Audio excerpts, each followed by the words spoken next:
And God spoke all these words, saying, I am the Lord your God, who brought you out of the land of Egypt, out of the house of bondage. You shall have no other gods before me. You shall not make for yourself a carved image. You shall not take the name of the Lord your God in vain. Remember the Sabbath day to keep it holy. Honor your father and your mother. You shall not murder. You shall not commit adultery. You shall not steal. You shall not bear false witness against your neighbor. You shall not covet your neighbor's house. You shall not covet your neighbor's wife, nor his male servant, nor his female servant, nor his ox, nor his donkey, nor anything that is your neighbor's. 아멘. 너무 참 따뜻하고 아름다운 저녁인 것 같습니다. 마지막 계명입니다. 10번째 계명, 10계명, 제 10번째 계명을 좀 나누기 전에 잠깐 광고를 좀 드리면요. 우리 드렸던 찬양처럼 우리를 통하여서 다른 사람이 예배하게 되고 주님께 돌아오게 하기 위해서 우리가 참 잘 서야 되지 않습니까? 그렇죠? 말씀을 우리가 잘 설 수 있다고 그렇게 여깁니다. 주님께서도 그렇게 말씀하셨고 사무실에 복 있는 사람 11호가 나와 있습니다. 이 책을 사셔서 말씀으로 11월, 12호를 사심으로 예배가 되고 전도가 되고 예수 그리스도 닮는 삶 사시기를 예수님의 이름으로 축복합니다.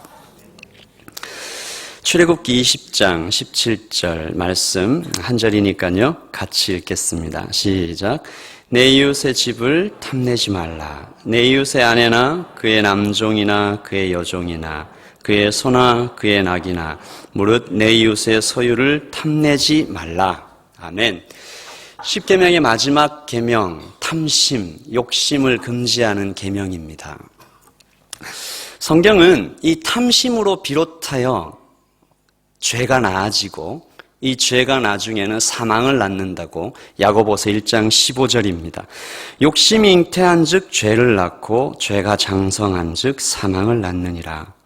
탐심으로 시작해서 죄가 태어나고 나아지고 그 죄가 점점 자라서 결국은 사망으로 이르게 된다. 탐심 참 무서운 죄다라고 성경은 가르쳐주고 있습니다. 또한 이 탐심의 성경적 정의를 보면요 이렇습니다. 하나님보다 다른 것을, 하나님 이외의 다른 그 무엇을, 하나님보다 다른 그 무엇을 더 사랑하는 마음입니다. 그러므로 이 탐심은 즉 우상숭배라고 할 수 있습니다. 우상숭배가 그렇지 않습니까? 하나님 이외에 다른 것을 더 사랑하는 것이죠. 골로새서 3장 5절에 그러므로 땅에 있는 지체를 죽이라. 같이 읽어볼까요? 곧 음란과 부정과 사욕과 악한 정욕과 탐심이니 탐심은 우상숭배니라. 아멘. 그러니까 무슨 말입니까? 제 10번째 계명이 제 10계명을 어기는 동시에 바로 제 2계명 우상숭배를 금지하는 계명도 어기게 된다는 사실입니다. 그러므로 이처럼 계명들은요 서로 연결되어 있습니다. 한 계명만 어길 수도 없고 또 한 계명만 지킬 수도 없게 됩니다. 예를 들면 우리 한번 예를 좀 들어보겠습니다. 간음하지 말라는 계명을 어긴 사람이 동시에 범하게 되는 죄악들이 있습니다. 뭐가 있을까요?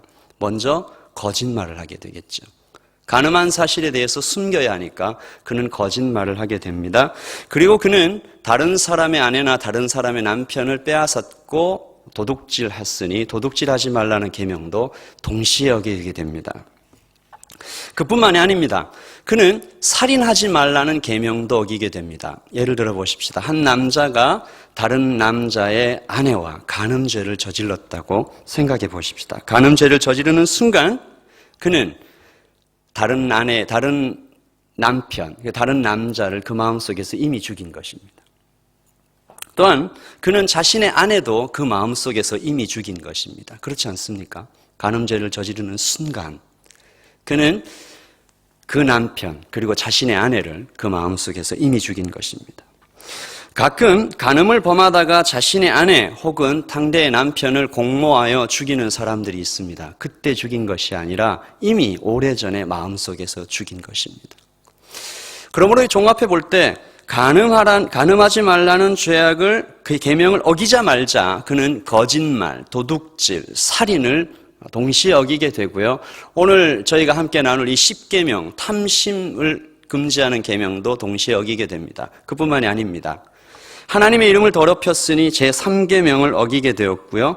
간음을 저지르면서까지 하나님 이외의 다른 이를 사랑했으니 그는 1계명과 2계명도 동시에 어기게 되는 것입니다. 이처럼 계명들은 어느 하나만 딱 어기는 것은 불가능한 것입니다. 다 연결되어 있습니다. 거의 모든 계명들이 이렇게 연결되어 있습니다. 그 이유가 뭘까요? 우리가 죽어있는 활자를 믿는 사람들이 아니기 때문입니다. 이 계명은 살아계신 하나님께서 주신 것이기 때문에 하나님을 사랑하는 것과 관련이 있기 때문에 그렇습니다. 그렇다면 계명들을 하나만 어기는 것이 불가능하고 다 연결되어 있다면 그렇다면 계명을 지키는 것도 마찬가지 아니겠는가? 한 계명을 온전히 지키면 나머지 다른 계명들도 지킬 수 있게 되는 것이 아니겠는가? 맞습니다. 계명은 하나를 온전히 지키면 다른 것들도 다 지킬 수 있게 되는 것입니다. 물론 온전히 그 정신, 그 계명을 주신 하나님의 마음을 따라 지켜야 한다는 것이죠. 부모님께 돈을 드리고 식사를 대접하는 어떤 밖으로 드러나는 행동이 아니라 그에게 진실한 마음이 있어야 되는 것이고요. 성관계를 금지하는 것뿐만이 아니라 지나가는 여자를 보고 음욕을 품지 말라는 그 마음도 함께 가지고 있어야 한다는 이야기입니다. 그런데 참 이것이 쉽지 않습니다. 하나의 계명, 온전히 지키는 것. 저는 지금까지 1계명부터 10계명까지 우리 여러 사역자들을 통해서 쭉 들었습니다. 살인하지 말라는 한 계명에 얼마나 많은 스펙트럼이 그 많은 카테고리가 포함되어 있었습니까? 지키기가 쉽지 않습니다. 과연 우리는 이 계명을 어떻게 지킬 것인가? 오늘 이 10계명이 탐심을 금지하는 내 이웃의 소유를 탐내지 말라는 이 계명 과연 우리는 어떻게 지켜야 할 것인가? 저는 이 어떻게라는 방법을 나누기 전에요. 우리가 흔히 저지르는 실수들을 좀 나누길 원합니다. 우리가 이 계명을 지킨다고 생각은 하지만 지킨다고 여기긴 하지만 실제로는 지키지 못하는 흔히 범하는 두 가지 실수입니다. 탐심을 피하는 흔히 사용되는 잘못된 방법 두 가지. 첫 번째는요. 내 이웃의 소유를 탐내지 말라. 이 계명을 듣고 내 이웃의 소유를 바라봤는데 탐심이 생깁니다. 그러면 그냥 가지는 것입니다. 탐심이 생기면 그냥 탐나는 것을 가지는 것입니다. 좀 이상하게 들리시죠? 도둑질한다는 얘기가 아닙니다. 힘으로 뺏는다는 얘기가 아닙니다. 무엇이 좋아 보이고 무엇이 탐나는 마음이 생기면 돈을 주고 그걸 산다는 얘기입니다. 이웃의 소유 중에 좋은 것이 있습니다. 그러면 똑같은 것을 그것이 너무 가지고 싶으면 똑같은 것을 언젠가 그 돈을 주고 다시 산다는 거죠. 친구가 좋은 컴퓨터를 삽니다. 휴대폰을 삽니다. 그러면 나도 사는 겁니다. 이것은 범죄가 아닙니다. 어쩌면 이것은 자본주의 사회에서 소비를 진작시키는, 소비를 활성화시키는 좋은 행동으로 여겨지기도 합니다. 내가 열심히 일해서 돈을 벌어서 그 돈으로 내가 가지고 싶은 것을 사는 것, 그것은 아무런 문제가 되지 않습니다. 오히려 주변 사람들의 부러움도 받을 수 있고 나름대로 자신의 기분도 좋아집니다. 어쩌면 많은 성도님들도 이 방법을 사용해서 제10계명을 지키고 있는 것 같습니다. 내 이웃의 소유가 너무 탐이 납니다. 가지고 싶습니다. 너무 가지고 싶어요. 그런데 도둑질을 못합니다. 뺏을 수도 없습니다. 양심이 말하고 하나님이 지켜보시는 것 같고 법이 이렇게 막고 있죠. 그러나 너무 가지고 싶습니다. 그래서 돈을 벌고 열심히 벌어서 결국 삽니다. 행복합니다. 아무도 죄라고 얘기하지 않았고 나름대로 탐심도 잠재웠습니다. 이것이 10계명을 지키는 방법이 될 수 있습니까? 이것은 죄입니다. 예? 이것이 왜 죄입니까? 내가 가지고 싶은 것, 내가 돈을 벌어서 내가 샀는데요. 성경은 이것을 죄라고 얘기합니다. 성경은 우리의 신분을 가리켜 청지기라고 얘기합니다. 헬라어로 오이코노모스. 하나님께서 온 우주와 그에 속한 모든 생물과 그 영혼들의 주인이시기 때문입니다. 성경은 이렇게 말씀하십니다. 땅과 거기 충만한 것과 세계와 그 중에 거하는 자가 다 여호와의 것이로다. 같이 읽어볼까요? 그 다음 구절입니다. 은도 내 것이요 금도 내 것이로다. 이 자기에게 하는 게 아니고 하나님께서 하신 말씀입니다. 그 다음 토지를 영구히 팔지 말지니 토지는 다 내 것임이니라. 너희는 거류민이요 동거하는 자로서 나와 함께 있느니라. 그 다음 말씀입니다. 같이 읽죠. 모든 영혼이 다 내게 속한지라. 아버지의 영혼이 내게 속함 같이 그의 아들의 영혼도 내게 속하였나니 범죄는 그 영혼은 죽으리라. 아멘. 우리의 몸과 시간과 재능과 물질이 본래 주인의 것이었습니다. 본래 하나님의 것이었습니다. 하나님의 것입니다. 그리고 미래에도 영원히 하나님의 것일 것입니다. 그런데 내가 관리하는 것입니다. 그러므로 탐나는 것을 가지기 위해서 사용하는 나의 몸, 시간, 재능, 재물은 분명히 잘못 사용되고 있는 것입니다. 내 마음대로 써서는 안 되는 것인데 내 마음에 일어나는 그 탐심, 이것을 잠재우기 위하여 달려가는 것이죠. 무서운 사실은요, 탐나는 것을 가지면 이 탐심이 가라앉으면 좋겠는데 그렇지 않다는 사실입니다. 탐심은 점점 커져만 갑니다. 탐나는 것을 가지면 가질수록 우리의 마음은 채워지는 것이 아니라 더 비어져 간다는 것입니다. 이것은 흡사 이것과 같습니까? 같습니다. 목이 마르다고 바닷물을 퍼마시는 조난자와 같습니다. 더욱 목이 마르죠. 그러다가 탈수 현상이 일어나서 죽고 맙니다. 어떤 분이 화장실이 2개 있는 집을 간절히 가지고 싶었습니다. 10년을 일해 가졌습니다. 그 기간 동안에 자신의 모든 것을 다 투자했습니다. 재능, 물질, 시간, 몸, 가족과의 관계, 주님과의 관계, 예배 가졌습니다. 가졌더니 이제는 3개 있는 집이 더 미치도록 가지고 싶어집니다. 또 15년. 4개 있는 집도 가지고 싶습니다. 5개 있는 집. 이 사람의 인생의 말년에 주님은 이 사람의 인생을 과연 뭐라고 표현하셨을까요? 어떻게 결말 지으셨을까요? 사랑하는 성도 여러분, 탐나는 것을 가지는 것, 탐심을 그릇된 방향으로 채우는 것, 이것은 죄입니다. 결코 제10계명을 온전히 지키는 방법이 될 수 없습니다. 두 번째입니다. 두 번째로 성도님들이, 그리고 두 번째로 사람들이 많이 이 제10계명을 지키는 방법은 탐나는 이 마음을 억누르는 것입니다. 내 이웃의 것을 탐내지 말라. 설교도 들었고 집에서 교육도 받았습니다. 사회 통념적으로 얘기도 합니다. 그래서 그 마음을 억눌러 봅니다.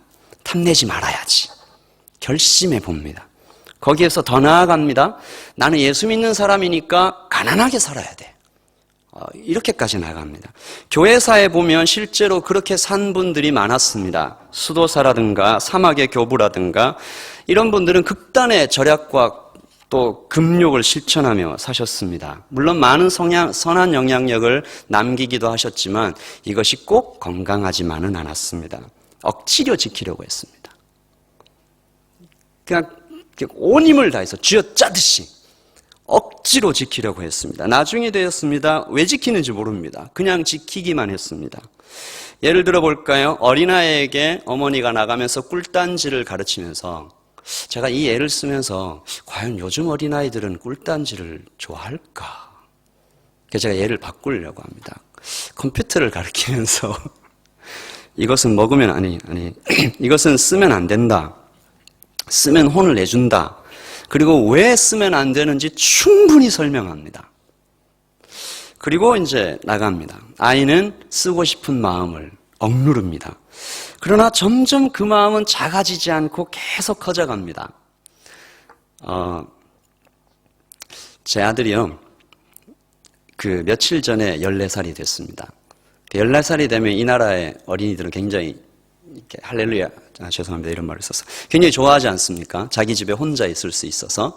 최초로 오늘이 혼자 있을 수 있는 날이었습니다. 그래서 제가 이 못난 아버지가 너무 걱정이 돼서 인터넷을 끊어놓고 나왔습니다.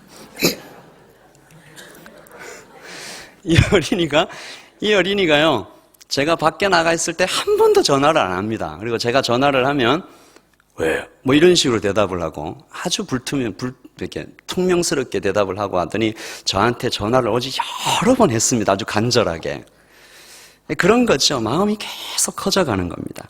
결과는 결국 둘 중에 하나입니다. 결국 쓰든지 아니면 병이 나든지. 그로 인한 결과는 부모님과의 관계 악화, 죄책감 혹은 후회 충만으로 이어집니다. 어머니가 몰랐던 것은, 이 못난 아버지가 몰랐던 것은 애초에 아이에게는 꿀단지의 유혹, 컴퓨터의 유혹, 이것을 거절할 만한 힘이 아예 없었다는 사실입니다. 그런 까닭에 사도 바울은 로마서 3장 20절에 그러므로 율법의 행위로 그의 앞에 의롭다 하심을 얻을 육체가 없나니 율법으로는 죄를 깨달음이니라 라고 말하면서 원죄를 가진 인간 실존의 한계를 말합니다. 결국 이 방법도 억누르는 방법, 이 방법도 결심하는 방법, 이 방법도 결국 제10계명을 지키는 방법으로는 어울리지 않는 것 같습니다. 그러면 어떻게 해야 됩니까? 과연 어떻게 우리가 이 탐심을 물리치고 온전하게 이 계명을 지킬 수 있을까요? 방법은 하나입니다. 주님을 사랑하는 것입니다. 나의 마음을 다하고 목숨을 다하고 뜻을 다하여 주 나의 하나님을 사랑하는 것입니다. 그러면 계명을 지킬 수 있게 됩니다. 그것도 기쁜 마음으로 즐겁게 이 계명을 지킬 수 있게 됩니다. 사랑을 해본 사람은 짧게 이 말씀 드렸지만 이 원리를 잘 알고 계십니다. 사랑하는 사람에게 가장 지키기 어려운 명령이 뭐죠? 만나지 말라는 명령입니다. 가장 지키기 어려운 결심이 뭡니까? 이제 더 이상 안 만나겠다는 결심입니다. 이제 시험 기간이니까 적게 만나야지. 이 결심이 가장 어려운 결심입니다. 여기에 청년들은 제가 이 말씀을 하는지 잘 아시죠? 주님을 사랑할 때 계명이 지켜지는 것입니다. 주님이 너무 좋아서 탐심이 생겨나지 않게 되는 것입니다. 아이폰을 선물로 받으면 이전에 썼던 슬라이드폰은 저 멀리 어느 구석에, 책상 구석에 던져지게 되는 것이죠. 음란한 생각이 없어집니다. 주 안에서 부모님을 사랑하게 됩니다. 주님 이외에 다른 어떤 것도 눈길을 주지 않게 됩니다. 이 모든 것이 억지로 지켜지는 것이 아니라 기쁜 마음으로, 감격으로 계명이 지켜지게 된다는 것입니다. 어쩌면 우리는 이것을 잃어버렸습니다. 잊어버렸습니다. 살인하지 말아야지. 음란한 생각을 하지 말아야지. 부모님을 공경해야지. 도둑질은 절대로 하지 말아야지. 수도 없이 많은 계명들과 규칙들의 짐을 지고 눌려있는 것 같은 삶이 그리스도인의 삶처럼 여겨지고 있는지도 모르겠습니다. 이 계명도 지켜야 되고 저 계명도 지켜야 되고 이 계명은 지켰는데 저 계명은 못 지킨 것 같고 안 되는구나 포기했다가 다시 설교를 들으면 다시 말씀을 들으면 다시 살아봐야지, 다시 잘 살아봐야지 결심을 하고 또 작심삼일입니다. 사랑하는 성도 여러분, 주님을 사랑하십시오. 그러면 이것이 가능해집니다. 주님을 사랑하면 사랑하는 연인이 길을 걷다가 여인이 쇼윈도우를 잠시 쳐다보기만 했는데 남자가 그 눈길을 따라갔다가 나중에 그 쇼윈도우 안에 있는 핸드백을 사주는 것처럼 그 마음을 따라가는 거죠. 사랑하는 연인이 사랑을 하고 있는데 우리가 거기 가서 이런 서제션을 한다면 그 관계는 이미 어려워진 것입니다. 너희들 일주일에 최소한 3번은 만나야 돼. 그리고 하루에 한 번씩은 꼭 서로 전화해야 돼. 그리고 만나면 좀 밝은 표정으로 웃어. 우리가 사랑을 하고 있다는 그 연인인데, 부부인데, 그런 서제션을 해야 된다는 상황이 되면 우리는 더 이상 그 부부를, 그 연인을 사랑한다라고 말하기는 어려울 것 같습니다.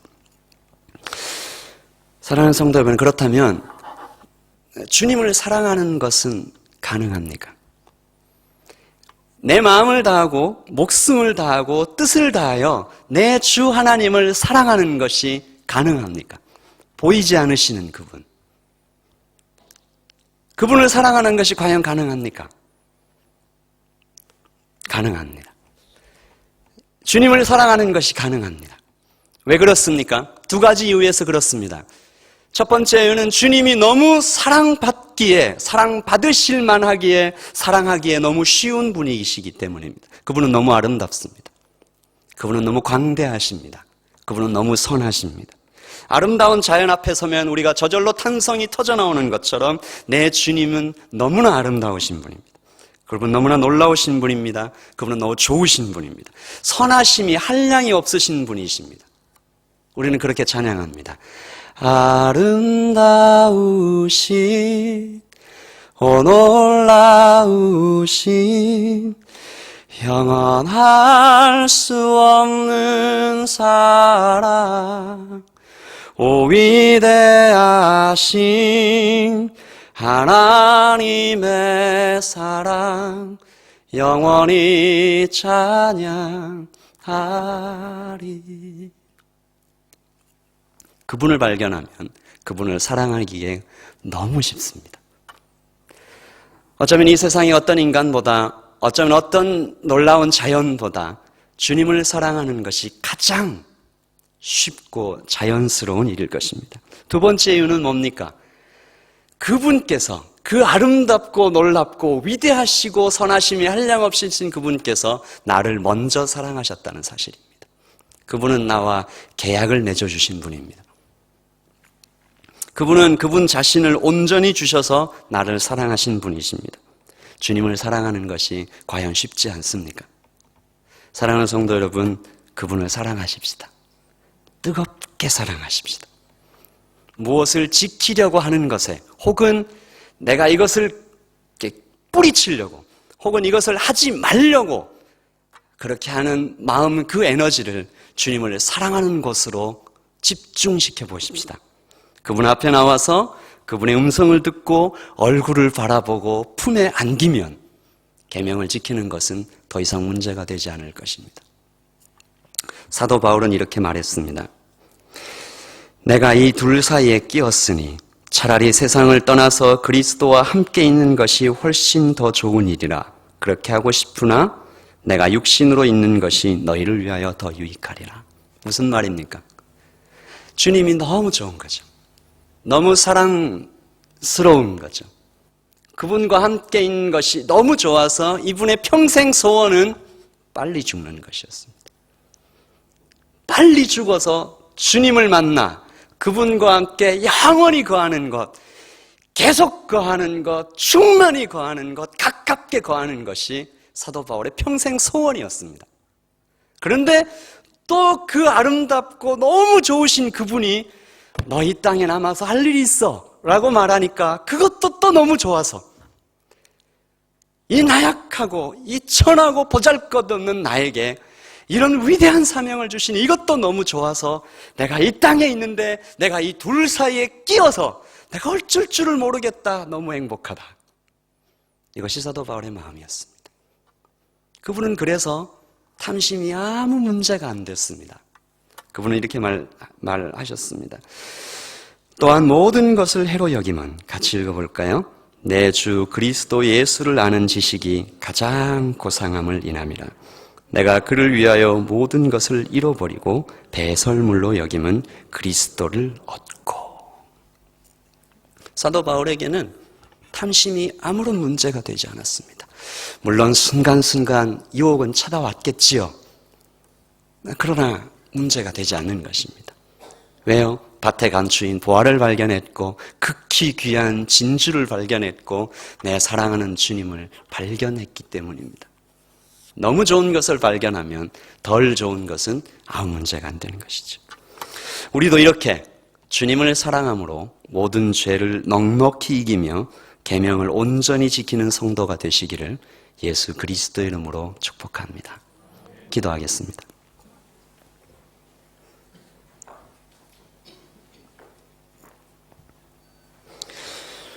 우리 좀 같이 기도하십시다. 우리는 5주에 걸쳐서 10가지의 계명을 마음에 새겼습니다. 어떤 계명 앞에서는 참 많이 마음 아프기도 했고, 어떤 계명 앞에서는 참 마음이 기쁘기도 했고 감격도 되었습니다. 이제 모든 계명을 우리 마음에 새긴과 동시에 주님 제가 이 계명 지키려고 숙제하는 것이 아니라 주님 사랑합니다. 아름다우신 분, 놀라우신 분, 위대하신 분, 나를 먼저 사랑하신 분, 나를 위하여 온전히 자신을 다 드리신 분, 주님 사랑합니다. 주님 사랑합니다. 그렇게 한번 고백하십시다. 기도하겠습니다.